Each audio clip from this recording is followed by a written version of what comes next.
पूर्वकाल की बात है। सत्ययुग में इंद्रसेन नाम से विख्यात राजकुमार थे, जो अब माहिष्मतीपुरी के राजा होकर धर्मपूर्वक प्रजा का पालन करते थे। उनका यश सब और फैल चुका था। राजा इंद्रसेन भगवान विष्णु को भक्ति में तत्पर हो गोविंद के मोक्षदायक नामों का जप करते हुए समय व्यतीत करते थे और विधिपूर्वक अध्यात्म तत्व के चिंतन में संलग्न रहते थे। एक दिन राजा राजसभा में सुखपूर्वक बैठे हुए थे। इतने ही में देवर्षि नारद आकाश से उतरकर वहां आ पहुंचे। उन्हें आया देख राजा हाथ जोड़कर खड़े हो गए और विधि पूर्वक पूजन करके उन्हें आसन पर बिठाया। इसके बाद वे इस प्रकार बोले, मुनिश्रेष्ठ, आपकी कृपा से मेरी सर्वथा कुशल है। आज आपके दर्शन से मेरी संपूर्ण यज्ञक्रियाएं सफल हो गईं। देवर्षि, अपने आगमन का कारण बताकर मुझ पर कृपा करें। नारद जी ने कहा, नृपश्रेष्ठ, सुनो, मेरी बात तुम्हें आश्चर्य में डालने वाली है। मैं ब्रह्मलोक से यम लोक में आया था। वहां एक श्रेष्ठ आसन पर बैठा और यमराज ने मेरी भक्तिपूर्वक पूजा की। उस समय यमराज की सभा में मैंने तुम्हारे पिता को भी देखा था। वे व्रत भंग के दोष से वहां आए थे।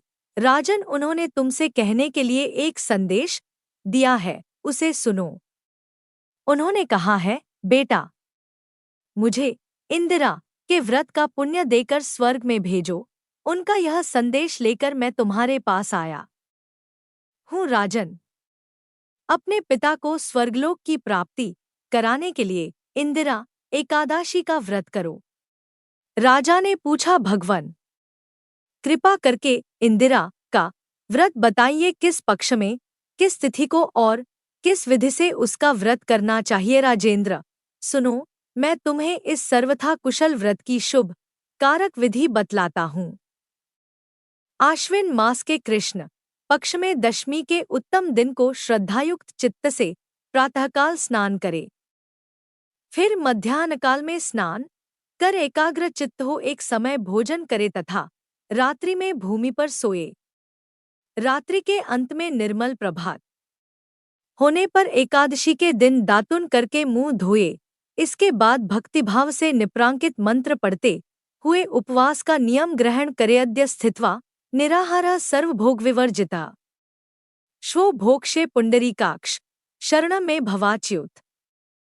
कमलनयन भगवान नारायण, आज मैं सब भोगों से अलग हो निराहार रहकर कल भोजन करूंगा।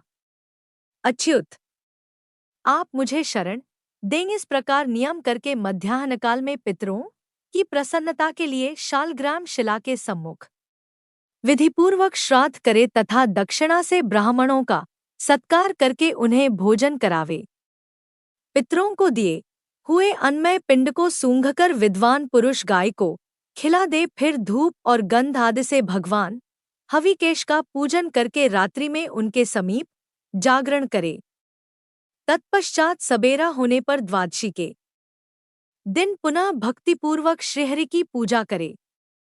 उसके बाद ब्राह्मणों को भोजन कराकर भाई बंधु नाती और पुत्र आदि के साथ स्वयं मौन होकर भोजन करें। राजन, इस विधिले आलस्यरहित होकर तुम इंदिरा एकादशी का व्रत करो। इससे तुम्हारे पितर भगवान विष्णु के वैकुंठ धाम में चले जाएंगे। भगवान श्री कृष्ण कहते हैं, राजन, राजा इंद्रसेन से ऐसा कहकर देवर्षि नारद अंतर्धान हो गए। राजा ने उनकी बताई हुई विधि से अंतःपुर की रानियों, पुत्रों और भृत्यों सहित उस उत्तम व्रत का अनुष्ठान किया। कुंती नंदन, व्रत पूर्ण होने पर आकाश से फूलों की वर्षा होने लगी। इंद्रसेन के पिता गरुड़ पर आरूढ़ होकर श्री विष्णुधाम को चले गए और राजर्षि इंद्रसेन भी अकंटक राज्य का उपभोग करके अपने पुत्र को राज्य पर बिठाकर स्वयं स्वर्ग लोक को गए। इस प्रकार मैंने तुम्हारे सामने इंदिरा व्रत के माहात्म्य का वर्णन किया है। इसको पढ़ने और सुनने से मनुष्य सब पापों से मुक्त हो जाता है।